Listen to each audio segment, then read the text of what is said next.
America is not our home. The Indians were you. Welcome to the Aboriginal channel. Before I get started, I want to say I appreciate all the positive comments, the subscribers, and the views. Thank you very much. On this episode, we're going to be looking at Louisiana parishes and connecting them to American Indian tribes of that area. Right off the bat, we must notice that the information is not like the information in Mississippi and Alabama. It's a little more hidden for Louisiana, based upon Louisiana was full of Indians, or so-called black folks, from the earliest point. As we look in Louisiana's population by race, when they started counting in 1810, the so-called black population outnumbered the whites by almost 10,000 people. Louisiana is the only state that the black population started off with higher numbers than any other population. So I took it upon myself to patch together where these parishes in Louisiana, or these sections of land, came from. Looking at maps like this, these maps. As an example, down here you see Yankney, Cheeto, Washa, and Chawasha down here in this area. Then when you look up the Washa tribe, it's a sub-tribe of the Chittimaca. The Chawasha, Chittimaca, Washa, Yankna, Cheeto are sub-tribes of Chittimaca. First up, Acadia Parish. Acadia Parish comes from the Attapaca and Opelousas tribes. As we can see right here, Opelousas, and some of it is in Attapacas though. Allen Parish comes from the Attakapas. As we can see, it was formed from Caucasia Parish. Caucasia Parish is all the way over here, as we can see right here. And then as we look right here, it's right here, Attapacas territory, right here. Ascension is Chittimaca and a little bit of Choctaw. Assumption is Chittimaca. Attapacas Parish was discontinued sometime after 1810. Avoyelles Parish is Attapacas, Tunica, and Natchez Indians. Bogard is Attapacas. Beanville is Caddo. Bossier is Caddo. Caddo is Caddo Indians. Caucasia is Attapacas. Caldwell is Tunica, Caddo. Cameron is Attapacas. Catahoula is Tunica. Claiborne is Caddo. Concordia is Natchez. DeSoto is Caddo. East Baton Rouge is Choctaw. East Carroll is Tunica. East Feliciana is Natchez and Choctaw. Evangeline is Opelousas tribe. Feliciana was divided in between East and West Feliciana in 1877. Franklin Parish is Tunica. Grant Parish is Caddo. Iberia Parish is Chittimaca. It was created in 1868, and in 1870, 2 years after it was created, there were 9,000 people counted there, which were mostly Indians getting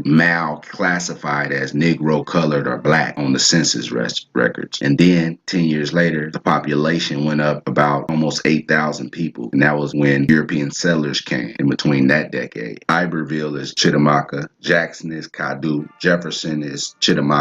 Jefferson Davis is Attapacas. Lafayette is Attapacas. LaForte is Chittimaca. LaSalle is Caddo and Tunica. Lincoln is Caddo Indians. Livingston is Choctaw. Madison is Tunica. Morehouse is Tunica. Natachitoches is Caddo. Opelousas was later dissolved. Orleans Parish was Choctaw. Wichita was Caddo and Tunica. Plaquemines is Chittimaca. Point Coupe is Opelousas. Rapids is Tunica, Caddo, and Attapacas. Red River is Caddo. Richland Parish is Tunica, which was created in 1868. 2 years later, it counted 5,000 people in the parish, which were mostly Indians, classified as black, Negro, or colored. In Richland Parish, the oldest historical monument is the drugstore that Europeans came there and opened in the 1870s. Richland Parish Jail, or Rayville Jail, is in Richland Parish and what wasn't open until the late 1870s. Sabin is Caddo Indian. St. Bernard is Chittimaca. St. Charles Chittimaca. St. Helena Choctaw. St. James Chittimaca. St. John the Baptist is Choctaw and Chittimaca. St. Landry is Opelousas. St. Martin Parish is Opelousas. St. Mary is Chittimaca. St. Tammany is Choctaw Indians. Tangahapua is Choctaw Indians. Tennesaw is Natchez. Terrebonne is Chickamauga. Union is Caddo and Tunica. Vermilion is Attakapas. Vernon is Caddo and Attakapas. Washington is Choctaw. Webster is Caddo. West Baton Rouge is Choctaw. West Carroll is Tunica. West Feliciana is Natchez. And Wynn is Caddo Indian. It should be noted that a lot of these tribes mixed with each other in the first half of the 19th century.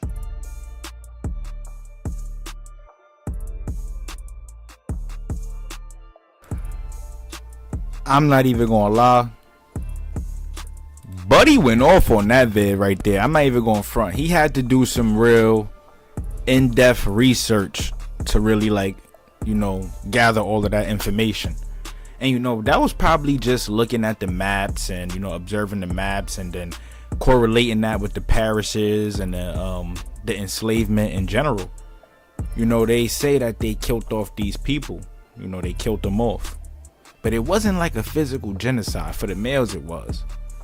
But for the next generations to come, it was more so like a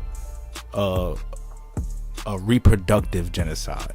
I don't even want to call it a genocide.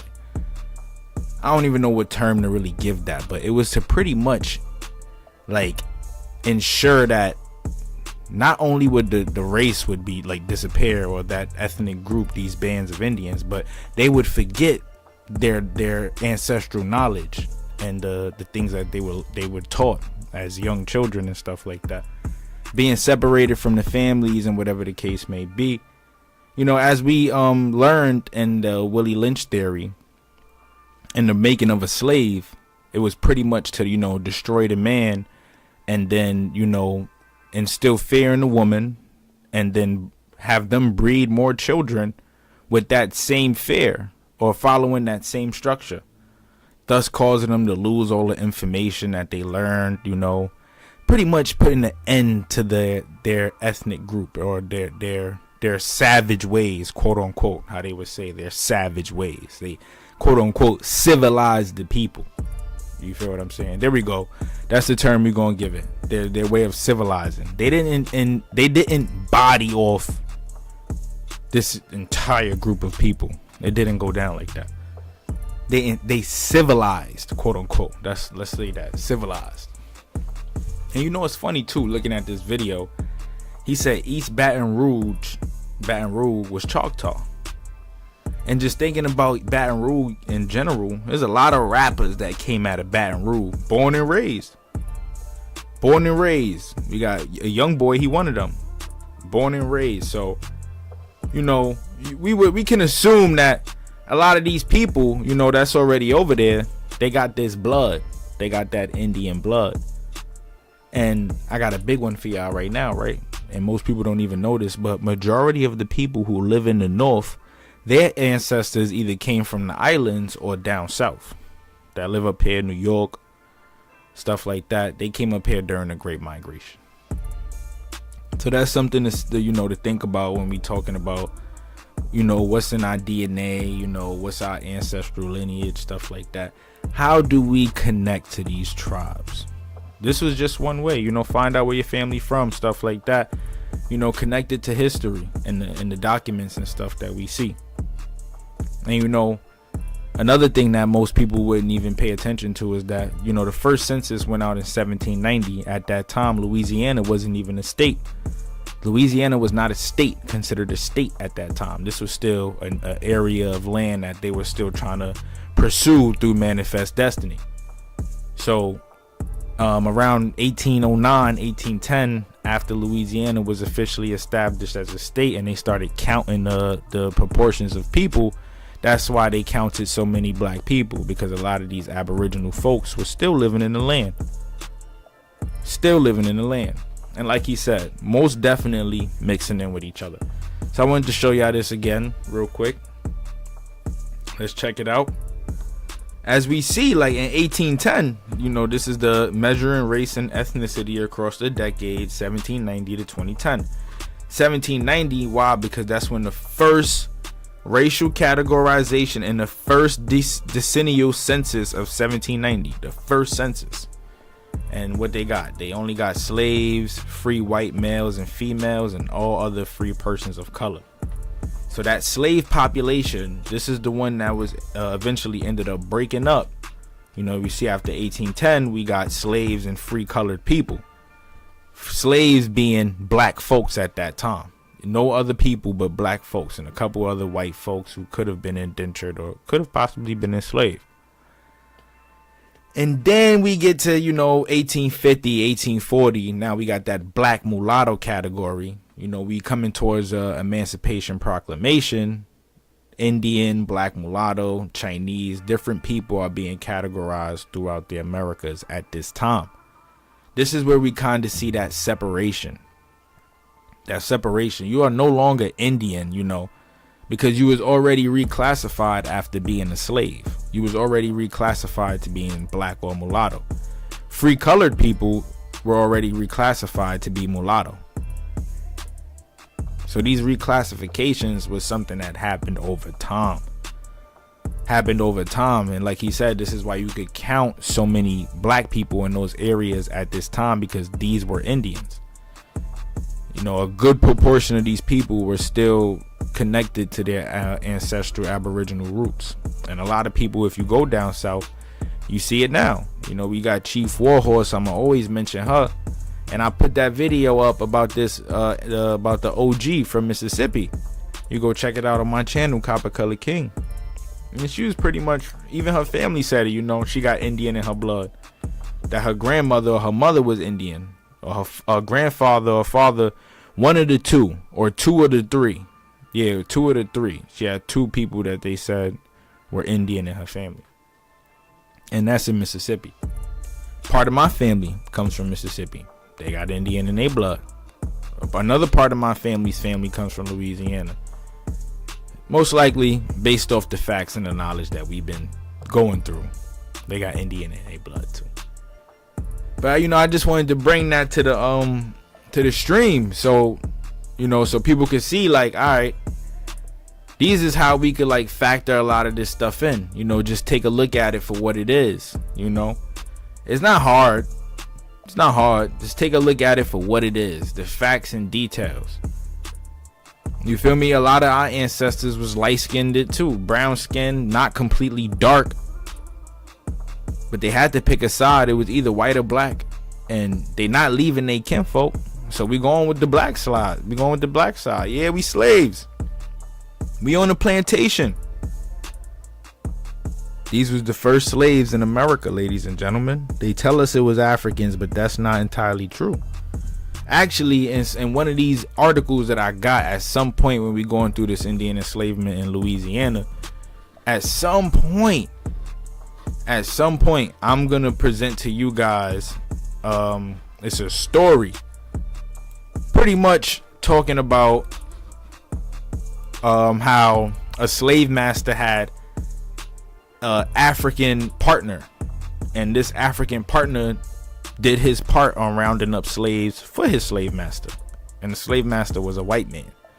And this isn't to like disconnect us from people that are African or people from over in Africa. It's more so to point out that you know, it doesn't matter, like African, Indian does not matter. You know, that the slavery was still going on, the enslavement process was still going on.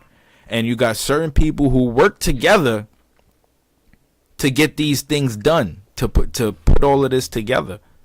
And it's extremely unfortunate, because it's like, how do you find it so pleasing to like demolish a whole background of people like this, to attempt to demolish a whole background of people like this? You got folks who don't even understand how deep their ancestral roots run. A lot of people even don't even care too much about the land they live on. Speaking about America, they would rather leave instead of fight for what's theirs, or whatever the case may be, or instead of put on for what they folks done went through. You know, work hard, grind, achieve something, succeed. You feel me? Stuff like that. You got to think about that. You know, black people hate everything about slavery except Christianity. That's another thing. We got to think about that. Because that wasn't the religion that we was, you know, following. You know, check out one of my past live streams. I showed y'all how they used Christianity and Catholicism to enslave people over here, to pull them away from what they believed in and put them in a world that they wouldn't even be able to understand themselves. There's a world that we look at now is like, you know, it's so easy for us. Like, folks don't even go to church. We be so far away from that. We don't even care about it no more. But their process worked. It worked because our grandparents, great grandparents, mothers and fathers, you know, raised in the church. Like our aunts raised in the church, and they dead ass with that shit. Dead ass. Like, what? And I tell them, if they hear me preaching some of this stuff that I preach today, they would be on my ass. Like, what are you talking about? Young man. It's like, auntie, I don't mean no disrespect. But auntie, you the one who told me we got Choctaw in our blood. You told me. So I did my due diligence to figure out what was going on with these people. Again, if you check my past live streams, we saw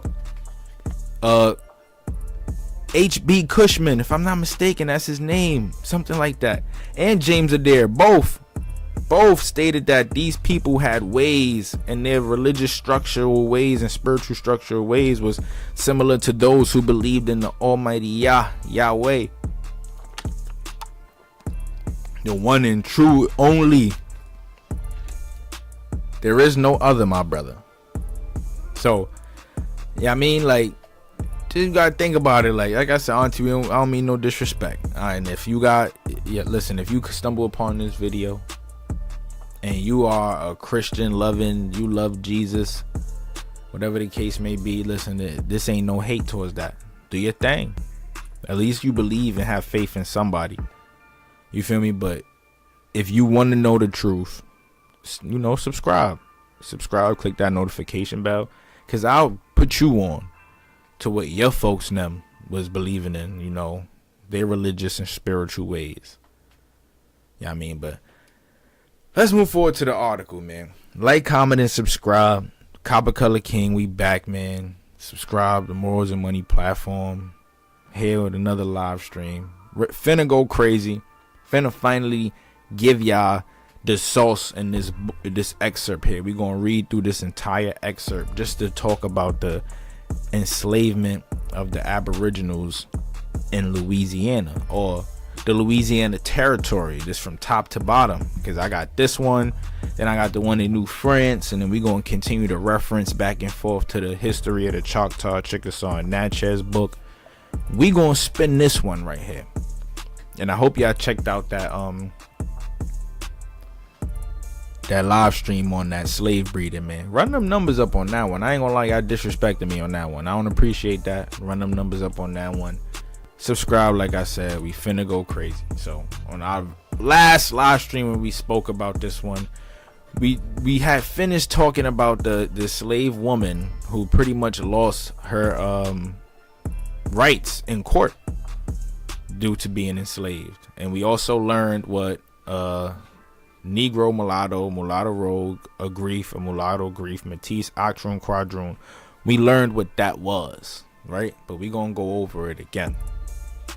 Right, so remember the freedom suit of the woman in court. She pretty much lost her court case and was considered a slave and by default, and so forth, because nobody actually ever stated after Bloody O'Reilly that Indians couldn't be slaves. And for those who don't know who Bloody O'Reilly is one of the Spanish monarchs or conquistadors who came to Louisiana in the 1500s. So what they say this study's re-examination of slave records compiled in Gwendolyn Meidel Hall's database of Afro-Louisiana history and genealogy further demonstrates that indigenous enslavement in Louisiana did not end with the Spanish possession, nor with American rule. In fact, a small minority of full-blooded Indian slaves were present in the records all the way into the antebellum period, as were a larger number of enslaved natives described by the enslavers as black or mixed race. Out of 11,670 records of enslaved people now identified as black recorded in Louisiana parishes between 1770 and 1820, 760 people were recorded as Indian, and 1,155 people were recorded as various categories of mixed race Indians. The remaining records consist of people designated by the enslavers as mulatto, and due to the ambiguous racial labels applied to non-whites. Damn. Just to continue, right? Just to pause. We gotta pause. Going back to Son's video, he showed us like the different parishes. And we see, right? We see, as they stated, right? Out of 11,670 records of enslaved people not identified as black recorded in Louisiana's parishes between 1770 and 1820, 760 people were recorded as Indian, and 1,155 people were recorded as various categories of mixed race Indians. So he said, right, at the start of 1810, moving forward all the way to 1850, 1860, 1870, if you go back at the beginning of this live stream, a lot of these people, a lot of black people were living in these parishes after this point. So just do the numbers. You see 760, and then we see that possibly like 2,000 black people lived in one specific parish. Who's to say that this population of Indians didn't number up until that amount due to reproduction and whatever the case may be, being in the parishes? I'm just saying. But let's continue. And the imprecise methodologies used when compiling records by colonial officials. This category also includes many black native people whom deserve to be recognized as such. This category also includes many black people who deserve to be recognized as such. I'm just saying. We saw, he showed this in the parishes, these people being categorized as black. And go subscribe to that YouTube channel. Let's just check it out one more time. The Aboriginal channel. Go subscribe for more Aboriginal information like this, man. Real dope facts, I ain't even gonna lie. Changing notions of race and the construction of racial designations hid enslaved Native Americans within a social order that negated their existence. More proof right there. What do you mean? Well, I'll tell you what they mean. The enslavement and the changing notions of their race and their racial designations kept Native Americans hidden within a social order that put their race on the back burner. Man, we don't care about these Indians. We don't care about these Indians. Nah, we don't care not one bit. Right? Because at the end of the day, they just slaves. They just commodities. We just gonna make money off their bodies anyway. It don't matter. Type of shit, man. It's just shit like that. It's stuff like that, bro. It's crazy. It was through anti-blackness and anti-indigeneity, and with the utilization of socially constructed racial designations such as Negro, mulatto, mulatto rogue, a grief, mulatto griefs, métis, octoroons, quadroons, and linguistic variations, therefore, that Indianness was controlled and exploited. Now, I'm going to just explain to y'all. This right here would be like a runaway mulatto. Mulatto rogue, runaway mulatto. A grief, another black person. I think this one is the one where it's like a Creole. Mulatto griefs. Métis, octoroons, people that have 1/8, 1/7, 1/12, 1 out of the 300th quarter of Indian blood and whatever. Mad different categories. So you would see, like, at some point you'd be like, man, screw all this. We just gonna make all these people black. This is too much. How we gonna control these wild savage beasts if some of them is gaining freedom through different terms? You got some who had brown and dark skinned brothers and sisters, but because they were light, they stuck to the dark side. I mean, I'm not the dark side, but the light side. You know, they stuck close to that side so that their category could be like mulatto, free person of color, or white, potentially. And that Native Americans and their mixed race black native descendants continue to be enslaved along the larger populations of Africans and African Americans in Louisiana. Cap. We know they was bringing less in and putting more out. More Indians were going out and they were bringing less in from Africa. Actually, they were importing the people from the Caribbean islands. Oh man, and wait till I start going into the history of them islands, man. I got a video for y'all that specifically talks about who were the first slaves on the islands, on the Caribbean islands. And that one gonna blow y'all mind, for those who don't be in tune. Subsequently, the enslavement of Native Americans continued to occur long after slavery in its entirety, or the enslavement of black native people. specifically had been outlawed in various areas of the Anglo-American colonies in the North, New Spain, or the post-compromised West. So it continued even after the Emancipation Proclamation, enslavement of the Indians. That's what they're saying. However, to date, we are lacking a comprehensive analysis of the enslavement of indigenous peoples by the tripartite French, Spanish, and Anglo-American colonial forces within the boundaries of modern United States. You know, these were the folks who, Anglo-American, they mean like the British folks, but these were the folks who were going crazy, you know, over here with slavery. And a lot of these people were black. And a lot of these people were black too. We already know that though. Further, the Academy has yet to examine the consequences of Indian slavery or its ongoing legacy on living populations. Silence shapes the field of this other slavery, and the general public are hardly aware of its existence.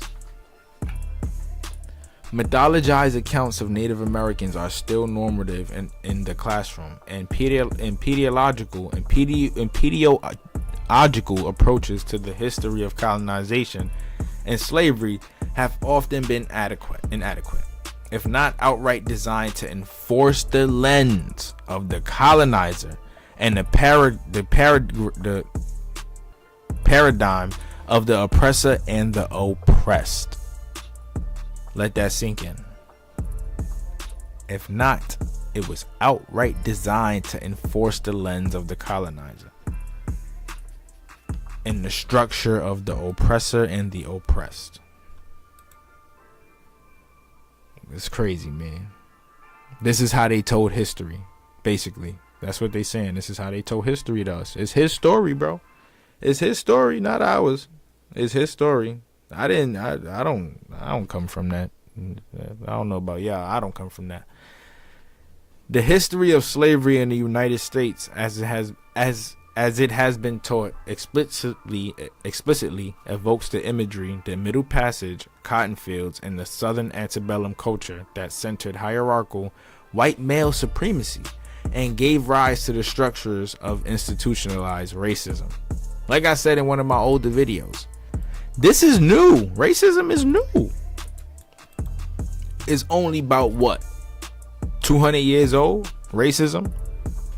This is not something that originated like when Columbus came. This is not something that existed when Columbus came. There was no racism.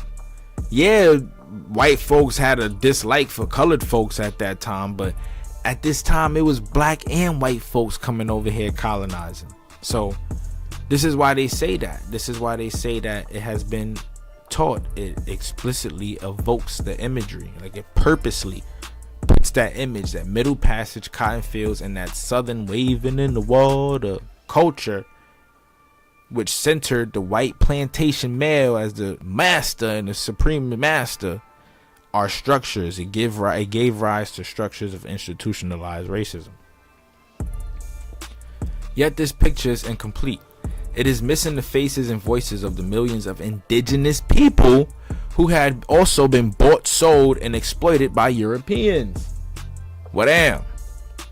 Natives from across the immense lands of the Americas not only comprised the core of the first population of enslaved peoples in the New World, the practice of this enslavement persisted for hundreds of years. Look, it not only comprised the first population of enslaved people, the first. They didn't die off. Everything just continued to go through these people, in addition to other folks who came over.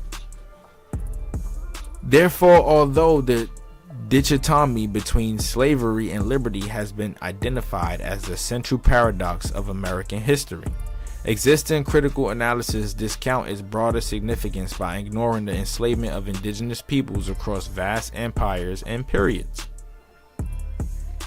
It is a creation of historical memory and the historical literature rather than a fact of historical record. That Indian slavery is considered inconsequential, ending early in the American story. Right? It's considered inconsequential, ending early in the American story. Why did it end early? Why? Because the categories and the racial changing and all of this stuff. At the end of the day, they story didn't end. It just continued through us black folks. That's what it is. It continued through us black folks. While dissimilar imperial colonial models were implemented by each European imperial power that competed to colonize native lands in the Americas, every single one of them included the enslavement of indigenous people in one form or the other, whether it was the caste system, the Willie Lynch theory, plantation slavery, slave breeding, no matter what. It all happened to these people. Every single thing you could think about. Destruction of the land, killing the animals, religion. It's many forms. Over time, this practice was merely adapted to meet the needs of different settler populations, depending on how they wanted things to go. Often purposely hidden in order to secure its continuation. Not only was the enslavement of native people deliberately excluded from the narratives of the dominant culture through omissive whitewash knowledge production, on fire, its erasure also mirrored the wider erasure of indigeneity necessary to establish and maintain the hegemony of the settler state. Anglo-American colonialism and its evolution into United States imperialism overseas has been built upon the foundation of a relentless expansionism and unending frontier that has viewed enslavement as civilization. What did I say? They didn't kill them off. They just civilized them. Oh, you're a Frenchman, Englishman. You're a proper man, according to them, because they had civilization already. But what they forget is we really got the culture, and it still flows and burns through our blood today like hot grease. Promise you. There's mounds, wild stuff over here in America. We're going to talk about a lot of that too later down the line. But we already had our own shit going on. Even in the book we read, that I'm reading, as a matter of fact, it spoke about how these people, when the Choctaw, when they got here to America, they settled and built the new Niwaya mound.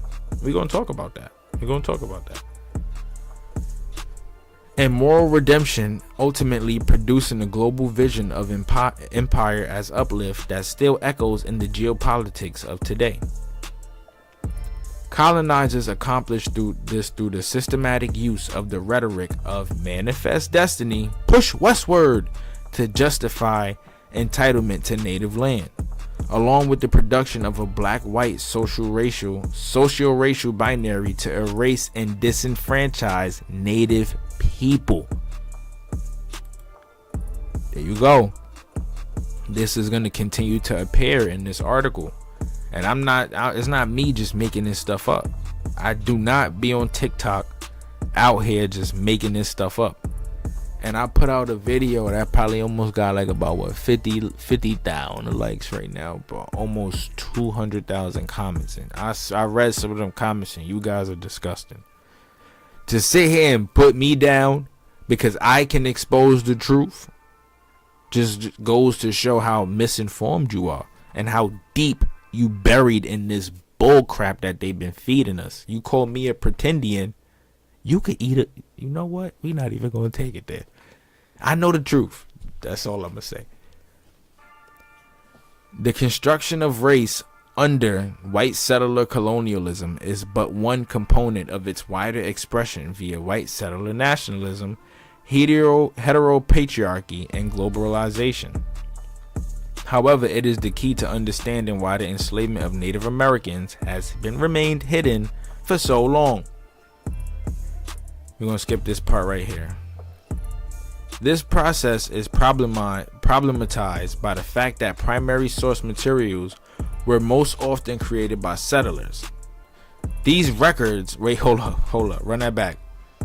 Primary source materials were most often created by settlers, which means they could be lying about a lot of that shit. A lot of the stuff that we learned in these history books, they could be lying. They could be lying. The only thing that would be the truth is the stuff that makes the least amount of sense, right? Or that sounds the craziest. Like, nah, that can't be true. Nah, they came over here with boats that could fit 500 Africans at once, when they didn't even have that many freaking resources to do the trip the first time correctly. If you got boats that big, you wouldn't need any resources, you stickhead. These records and secondary sources produced from them reflect the prejudices of non-native peoples. This paper in turn prioritizes the work of Native and Black scholars, and it aims to amplify the voices of living people from the cultural groups part of this study. That's also the purpose of this channel. These channels. Make sure y'all subscribe. Louisiana, which was ruled by French, Spanish, and Anglo-American colonial forces successively, provides an excellent opportunity in which to investigate comparative colonialisms and slaveries. Through the synthesis of previous unknown and underrepresented or unidentified sources, this thesis provides a missing history, while challenging the Eurocentric lens from which that history has traditionally been interpreted. An academic discourse, them history books in school. Them books in school, y'all.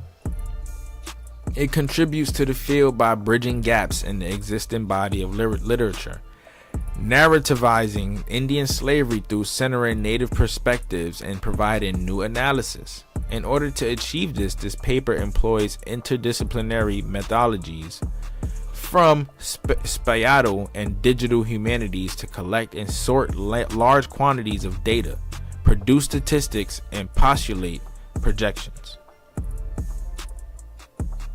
French colonial censuses, succession interviews, superior council records, and travel writing reveal how Frenchmen immediately enslaved Native Americans across New France, including Upper and Lower Louisiana, New France being Canada. They immediately enslaved. They wasted no time. And they was shipping these people back and forth too. So you got a lot of black folks who have birthrights in Louisiana, but were shipped to Canada and were now raised up there in Canada. Right? Although they came chiefly as traders to participate in and exploit the native economy, French settlers saw no need to dramatically alter the systems already in place, because the Spanish already had the comienda or whatever. I forgot the name of it. They had, it's a term, and once it comes back to mind, I'm gonna say it. But they already had a caste system set up. They already had a hierarchy of enslavement set up already when they came to Louisiana. They then implemented a form of cultural imperialism by routinely enslaving native women, exercising marriage as a sacrament, and Frenchification, aka civilization, as a transcendence of savagery. They were taking the women, forcing the marriages, civilizing them, and taking them out of their uncivilized state, their naturalist state, where these people are most pure, and breaking them. These women had kids, and them kids were broken too. Vitally, none of the colonial records identify the thousands of native women and young girls who were formerly enslaved as consenting wives or their children, The widespread enslavement of Native Americans by the French culminated in the Natchez Uprising of 1729, which I also read about in my book. That book I got, that book got so much fire. I can't wait to talk about it more. Spanish judicial records, letters, secession interviews, property sales, and sacramental records reveal a complex picture of the continued enslavement of Native Americans from the French colonial period, as well as the creolization. See, that's why I underlined that one, because what do you mean by that? That is the process through which Creole languages and cultures emerge. Creolization was a form of slavery. So the Cajun Creole, the French Creole, the Louisiana Creole, that was a form of slavery. Right? What else it says? Creolization was first used by linguists to explain how contact languages become Creole languages. But now scholars and other social sciences use the term to describe new cultural expressions brought about by contact between societies and relocated peoples. So this was a term given to people who met upon contact and relocating. It's used to refer to the Caribbean. So the creolization, when looking at it from a definitive perspective, basically refers to the enslavement of Indians here in Louisiana by the slave planters and the slave owners down there in the Caribbean islands. A lot of these people being of African descent, so to speak, quote unquote. The creolization of their mixed race descendants in Louisiana. The Spanish crown had previously established laws against Indian slavery across their empire, and Bloody O'Reilly issued a ban on the practice in Louisiana after Spanish possession of the territory. White planter elites managed to circumvent O'Reilly's order by using various racial designations to continue buying and selling enslaved people of native descent. What do you mean? Let's take them away from being native and now let's make them black. Now they're slaves, because black people are slaves for life, according to them. Anybody that is born a Negro, has a baby by a Negro, anything like that, you are deemed to be a slave for life. That's what they say. While also obstructing their access to manumission, the continuation of Indian slavery despite prohibition in Louisiana mirrored larger patterns exhibited elsewhere throughout the Spanish colonies. The continuation of Indian slavery would not change with the arrival of the Americans, or the Anglo-Saxon Americans, let's say the British. This paper finds that by the antebellum period, native and mixed race black native people comprised approximately 20% of Louisiana's slave population. That's a big percentage. That is a big percentage. Because look, you gotta look at it like this, right? They saying native and mixed race black native, right? Because these native black people are, dark skinned, whatever the case may be, they different from the Native Americans. Is different. An Indian is what these people are. They not native, Native means you're just here in America. Aboriginal means you're from this land. You're from here. And that's what we will categorize these people as, right? It's a big population though, because for the other 80%, if they saying native and mixed race is 20, that means the 80 is what? Black? That goes for the original people in Louisiana, and not the ones being brought over here from Canada, aka the Siberian Native Americans. Along the Atlantic seaboard, prior Anglo-American slave raiding against natives had been equally extensive and destructive, which played a crucial role in the economic growth of the 13 colonies. The development of the antebellum South and the decline of the indigenous populations due to epidemic disease. With the Louisiana Purchase in 1803, the enslavement of Native Americans was reintroduced to the larger Anglo-American experience. This is when we start seeing the census starting to come about, 1810, 1815. They starting to now count Louisiana as a state. What they say. As the court case between Seville and Stratton being the Indian woman, confirms this enslavement, the descendant of the Indian woman, confirms this enslavement not only continued during early American period, it was ruled legal on the basis of pre-existing race-based Indian slavery. The other slavery was also eclipsed by the sheer scope and brutality of the enslavement of Africans and African Americans, aka Black Indians, as well as the profound impact that history had upon changing notions of race, property, and personage in the United States. What they said? it was also eclipsed by the sheer scope of brutality and the enslavement of Africans and African Americans, right? And the profound impact that his story has had upon changing the notions of race. They're hiding it in the words. It's right there. The impact that the telling of his story, that this man, these colonizers telling their story, it changed the notions of race, took away the property, and took away our personhood, our personage. It took it away from us in the United States, or from them being our ancestors. Yeah, I mean, but we still don't got it today. We still go by the rules that they laid out for us today. So we gotta like start doing more information, more research, bro.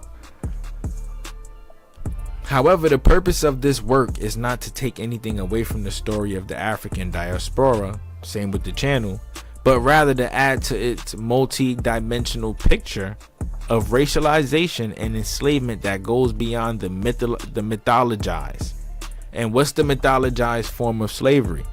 Oh, they went to Africa and took 300,000 Africans every single day over into America to repopulate the entire black population. That's the mythology that people go with. I don't understand, right, how that story could even make that much sense. First off, you debunked the transatlantic slave trade, right, by proving that there is no way any boat could come from West Africa to North America that fast, or to South Carolina or to Virginia that fast without crashing, dying, or being robbed by pirates. On top of that, these boats were not big enough to fit 300,000 people. This is the mythologized story. They don't include the true story, like the facts, right? That black and native liberation is intertwined, not opposed. Haitian Revolution, it was called Ayati. Why they did rename it Haiti after? Think about it. Jamaica. Think about it. Even though they still names, yes. But a lot of these names were renamed by the people who fought for their land, right? I don't know too much. We're going to learn more about the Jamaica one. But the Haiti one, that's a fact. Right? Let's continue though.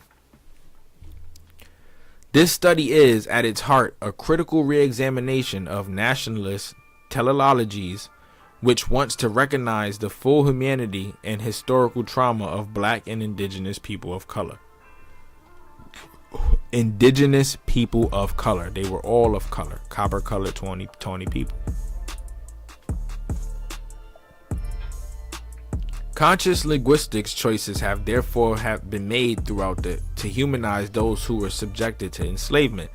Although in some places the interest of clarity, the more jarring language of the colonial era is maintained. This paper uses the term slavery, Indian slavery, and the other slavery in order to explicitly assert that the bondage of Native Americans within the modern boundaries of the United States was slavery, and it should be considered as such in the broader conversation in U.S. history. Do not leave it out, because what you did to these people was slavery. The same thing that the stories you tell us from antebellum South all the way up until now, because they leave the gap out. They don't tell us before American Revolution in school. They leave out gaps, so many big gaps. They leave it out. But they, like he's saying, this was slavery. It was mental, physical, spiritual, anything you could think of, right? A complete understanding and admittance of that reality is integral to any aspirations for reconciliation. But more significantly, it is also necessary for healing, y'all. That's the biggest point of this. We gotta heal. That's why we gotta go through it, so we gotta understand like where this trauma comes from. How did the Willie Lynch theory get us down this far? How did they make us into slaves up until this point, that 300 years, 400 years? I got some more for y'all, and then we're going to conclude this because I want to save this for the next one. The existence and unique experiences of black native people are recognized and respected, as is the difficult relationship existing among Native and African American communities over time. False correlations between and misrepresentations of black and native experiences often permeate historical discourse. Yet colonization and slavery were a shared history. On a scale, one can hardly imagine it in this way, that anti-blackness and anti-indigeneity are connected. Yeah, it's connected. Y'all didn't think so? Y'all thought a pretendian was a real term? Nah, it's connected. It's connected, not contrasted in opposition. According to white settler colonialism, indigenous nations and individuals were supposed to disappear and be swallowed up into whiteness through acculturation, while black people were given the ontological status as property and multiplied as commodity. So one of the two things is going to happen with the Indianness. One of the two things, you were either going to be swallowed into white or be used as black as a slave and considered property. It's all up to your skin. Right? It's all up to your skin. Basically, that's what they said. Native peoples' outward proximity to whiteness should therefore not be understood as a pathway to freedom, but rather as a pathway to genocide. Ultimately, it is white supremacy which created and still benefits 300 years of slavery, 400 years of slavery, from 1712 till now. I'm talking about the Willie Lynch theory, right? 400 years of mental enslavement till now. That's the 2010s, the 2000s. They still benefit from it, and it's even worse. From racial antagonism, white settler colonialism stole land and people. It is also used African and Native Americans to commit acts of violence against each other. Marched natives across the continent at gunpoint and forced those who tried to remain on ancestral lands to participate in the increasing enslavement of African Americans. So we got to think about the Trail of Tears now. We got to think about the Trail of Tears. So when they show us these pictures, right? Let's look at one real quick. Let's look at one.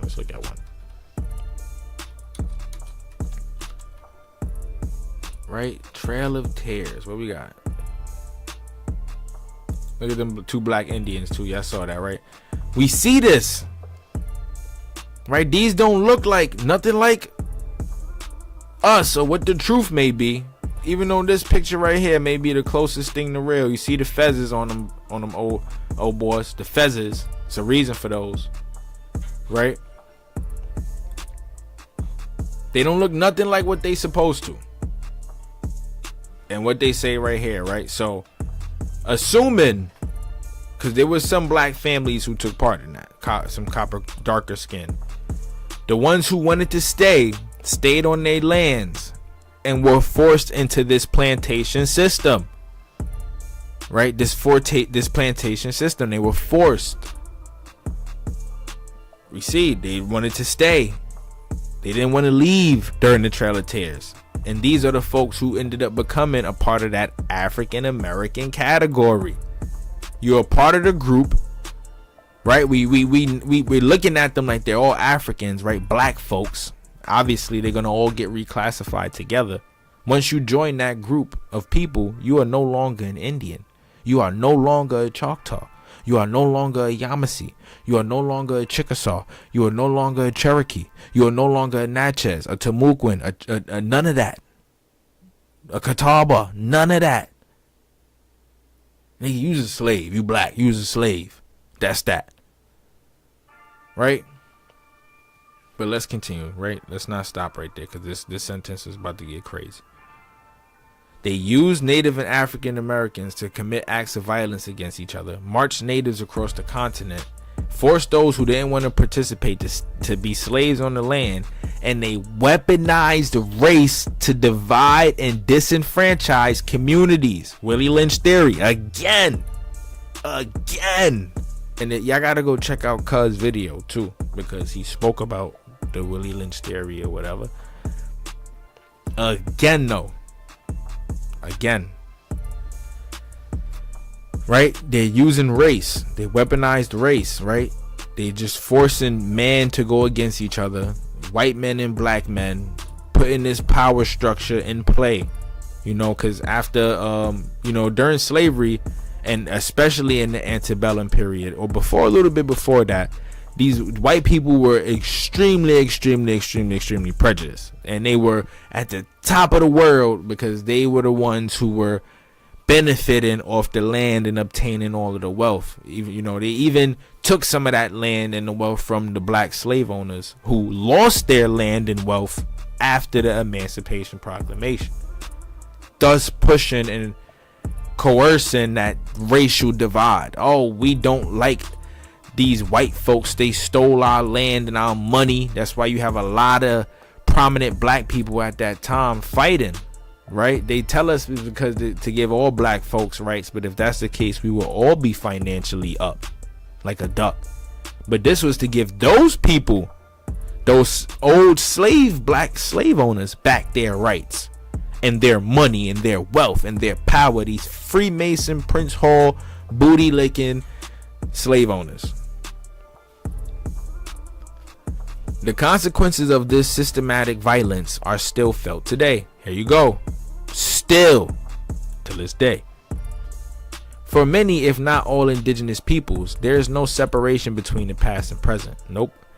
It is held within traditional ways of knowing and belief that all time and all history is interconnected and coexistent, crucial to culture and well-being. This is what we need to go back to.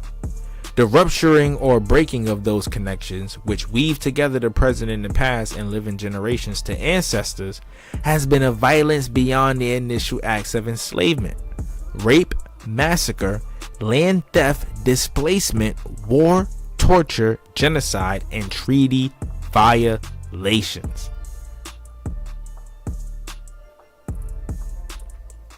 These are the things that broke that connection we had once upon a time. And every single one of these things, once I go into that book, right, of the Aboriginals in Louisiana, they got a lot of it. We even see how these treaties even played out from the beginning, and how Andrew Jackson deceived the caciques at that time, the chiefs. And they were signing documents that they barely had 100% full understanding to. They didn't read the fine print, or Jackson kept things in between that print that did not work out. As the citizens and institutions of New Orleans gathered to celebrate the city's tricentennial, the 300th anniversary of French intrusion in Bobancha, this paper chooses instead to focus on its native people, unraveling the intertwined threads of slavery and resistance, connecting them across time and place to both the ancestors and the living. And for those who want to know the name of this article, the name of it is Intertwined Threads of Red and Black Peoples, the Hidden History of Indigenous Folks in Louisiana. That's the name of this article. Right? It's tough though. It's tough, right? Because like they said, man, they keep a lot of this history hidden from us because they don't want us to have a full understanding of who we are and exactly what place do we have in this world today. They don't want us to figure that out. The minute we figure that out, we become menaces to their society. Right? They do not want any of that smoke. Let's check this part out real quick. Right? Now there's this man Galilei. Let's see if we could get his first name. Probably had it underlined somewhere. Allen Galilei, in his book The Indian Slave Trade, the Rise of the English Empire in the American South. It talks about the enslavement in the American South. And it says he links its importance to the economy of the 13 colonies, the formation of the South, and the creation of the plantation system. Galilei argues that large-scale and sophisticated Anglo-American slave networks operated across the Atlantic seaboard, capturing and forcing enslaved Native Americans out of the South, while at the same time drawing enslaved Africans into the South's then developing plantation complex. So y'all know, let me tell y'all, right? Let me explain this to y'all how they was doing this, right? And we're gonna talk more about it during the treaties, but when we talk about the treaties from the book, they would tell the Aboriginals, right? They'd tell them like, look, we gonna take this land right here and use it for agriculture and helping y'all develop as a society and helping you guys be this great nation and help y'all get into power, into our new American political government, right? Yeah, tell them like we need to take this land and we got some other beautiful place for y'all, right? Tell them it's this, that, and the third, whatever, blah, blah, blah, blah, blah. They get sent to the Caribbean. They don't even know half of that land. They are now forced to be slaves. Forced. Once they got them in, there was no letting them out. It's like the same thing that happened with Trail of Tears. Okay, we got this new land for y'all. And if you move, you will not be a slave. We won't enslave you. We just need y'all land to, expose it, take everything from it, all its natural resources. But if you stay, you can help us work. You won't get paid. You could just give us your blood, sweat, and tears. That's it. Right? Central to his thesis is radical idea that the drive to control both native land and labor was inextricably connected to the development of the plantation system.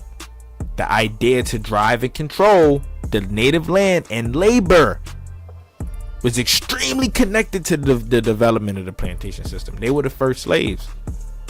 Actually, any form of slavery in America comes from enslaving Indians, right? The trade in Indian slaves was the most important factor affecting, this is from Galilei, affecting the South in the period of 1670 to 1715. It existed on such a vast scale that more Indians were exported through Charlestown than Africans were imported during this period. All right, Charlestown, South Carolina. West Virginia.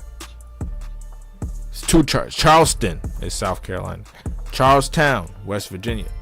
But they was doing it in Charleston too, though. And New York, for sure. That's where the ports were. This fact alone forces us to reconsider the character and impact of English colonialism on the American South. Right?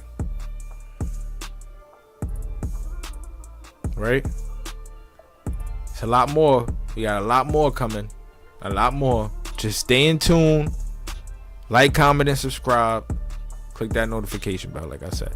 But yeah, man, listen, as we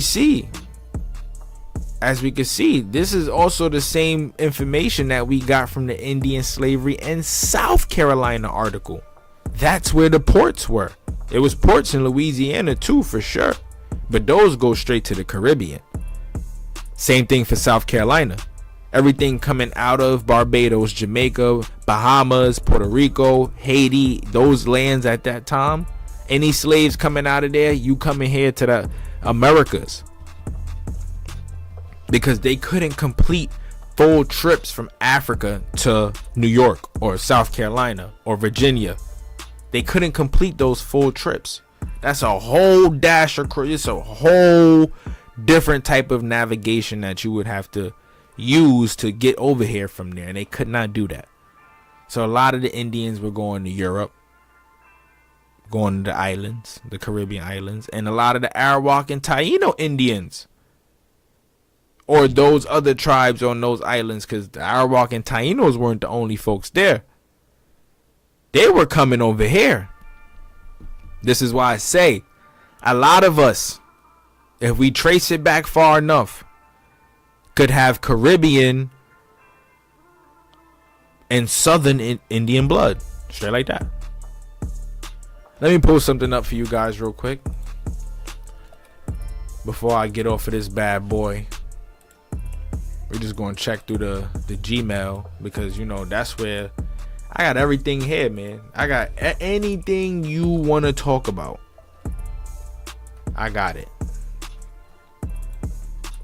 Now, the history of Jamaica, right? History of Jamaica. We're going to go through this. We're going to get up into this at some point. But I'm going through the chapters or whatever. You know, look at this map. This is Jamaica. Right? And this is, they going to go as far as back to Christopher Columbus all the way up until 1872. We're going to learn a lot from this book right here. But I was going through the context. They got the Spanish occupation, discovery of Jamaica. This chapter right here, the original inhabitants, origin, appearance, dress, dwellings, food, agriculture, fishing, ideas, idols, priests, all of that. This part right here, gonna turn up. We're gonna go into that one, but it's gonna take some time, because I like to read before I bring anything to the channel, so we can know, you know, I want us to all have that connection on what we all talking about here. We're gonna go to chapter 3. We're gonna go to chapter 3, right? We're gonna end this one off. And this right here is gonna give the description of the Aboriginals from the Caribbean.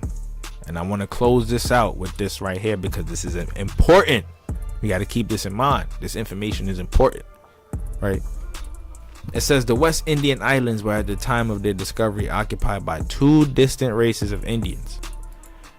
The most warlike of these, called Caribs, these were the Caribs, were not found in Jamaica. They were in Jamaica though. They most likely inhabited what are now known as the Windward Islands, the Bahama Islands, Cuba, Haiti, Puerto Rico, and Jamaica were occupied by a far more gentle race. Wonder what tribe people they could be talking about. Indeed, the smaller islands were once inhabited by the same people, but an incursion of the warlike Caribs. So we see the Caribs come from South America. They invaded the Caribbean islands and destroyed the more effeminate tribes, and probably it was the only distance and extent of the larger islands that preserved them from the same fate.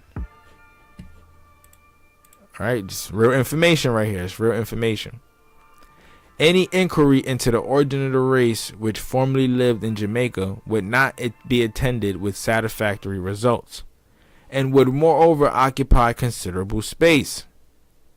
Leaving this question, an attempt will be made to describe them as fully as the imperfect records handed down will permit. Now, what does it say?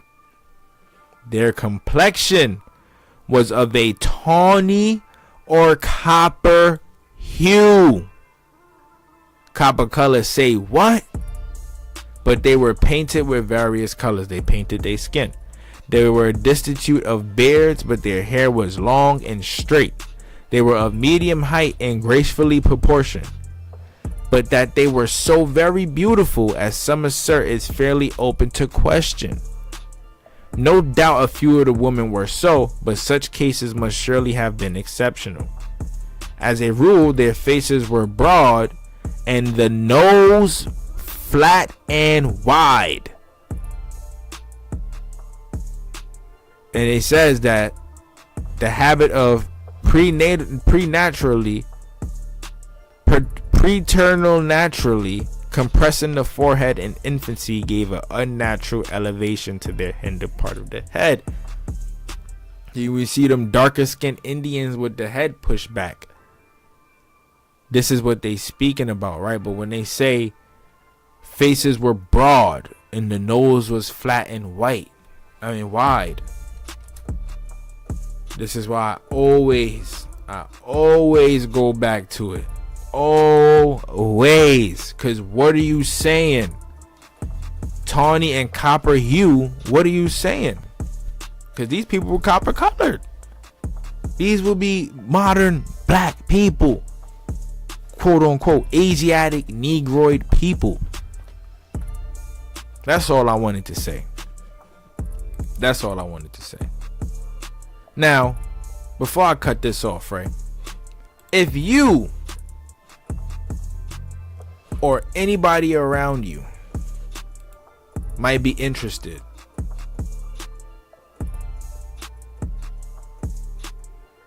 join our masterclass, man.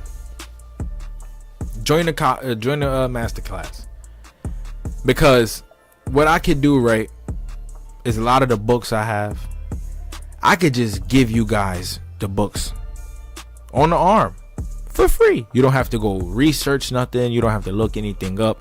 Everything will be highlighted, ready for you. Just join the masterclass. The link is in the description.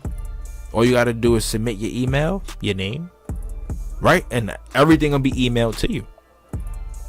Everything, including paperwork, everything.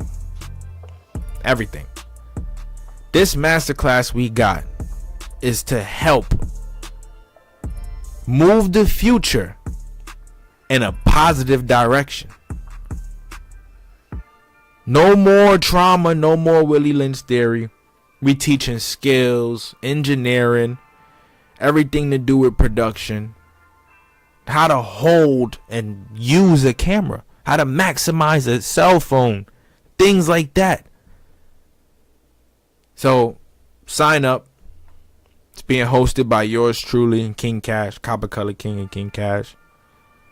And we here, man. I thank those who tuned into this video. I thank you so much for your support, your continued support. And I'm going to keep dropping fire. We're going to pick up on this article in the next one. I just want to let y'all know it's Copper Color Love 10 times. We about to start going live on TikTok too. Y'all just sit and wait for that. We're going to bring a whole lot into that. And I got I'm joining a live stream this Sunday.